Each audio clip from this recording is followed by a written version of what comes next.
মানে আজ আমরা একটা चोर ধরেছি।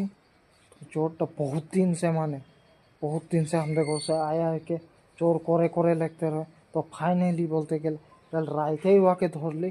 তো মানে ওকে এখন কি যে করবো একদম ভাবে না কিছু, একদম বাঁধেকে এখন রাখেছি এই দিকে। হ্যাঁ তখনকে দেখাবো। একদম মানে কদিন से আমরা পুরা চেষ্টা লাগাই के रही ওকে ধরতে, একদম নাই পারতে রही। तो फाइनली কাল রাইতে 12 বাজায় ওকে ধরে পাইলি।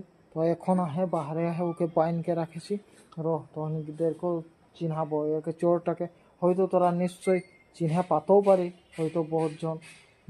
তো চ দেখবো চোরটাকে, আর চোরটাকে কি করবো তোরা এবার কমেন্ট করে জানাবি। মানে একদম মারবো বলে মারবো এরকম লাগছে, মানে কি করবো তোরা জানাবি। ये क्या है? मजाक है ये? साले का खोपड़ी तोड़ साले। তোরা দেখছি না এই যে চোরটা সব দিন ঢুকতে রহে আমাদের ঘরে। কাল রাইতে ফসলো ইয়াকে, এখন বাঁধে রাখেছে এই যে এটাই মানে পিঞ্জরাটায় ফসলো কাল রাইতে ইয়াকে হেরি সারি দেইকে রাখে রি, কি বলে ওটাকে, রুটি সুটি লাগাইকে রাখে রি। তো ফসলো এখন ইয়াকে কি করব, মারবো না কি করব বলতো। মারাটা তো মারতে ইচ্ছা নাই করছে ইয়াকে, কারণ हर वस्तु के जी एक अधिकार है নহয় জানো। ওই লিগে ইয়াকে নাই মারবো বলছি, ইয়াকে छोड़ দিব ও দিয়ে, ও নালা দিয়ে ইয়াকে छोड़ দিব ও নালা দিয়ে।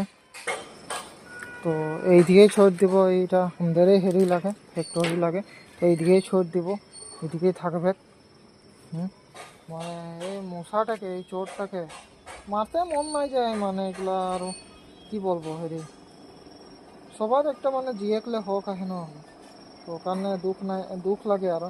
এখন আমাদের তো হাত ঠ্যাং আহে বলে আমরা কাম করে কে খাতে পারি, এদের তো হাত ঠ্যাং আহে পারো কিন্তু এরা তো কাম ধাম নাই করে না, এরা খুঁজেকেই খায়। এরকম চোর করেই খায়। তো উপায় নাই আরো কি করবে, সব প্রকৃতির বস্তু নাকি। তো আই যাই ইয়াকে রিলিজ করব। যা ভয় করতে না লাগে, তোকে ভয় করতে না লাগে, যা তোকে আমরা কোনো নাই করবো। যা ভাগ ওই যে ওদিকে ভাগলো দেখলি।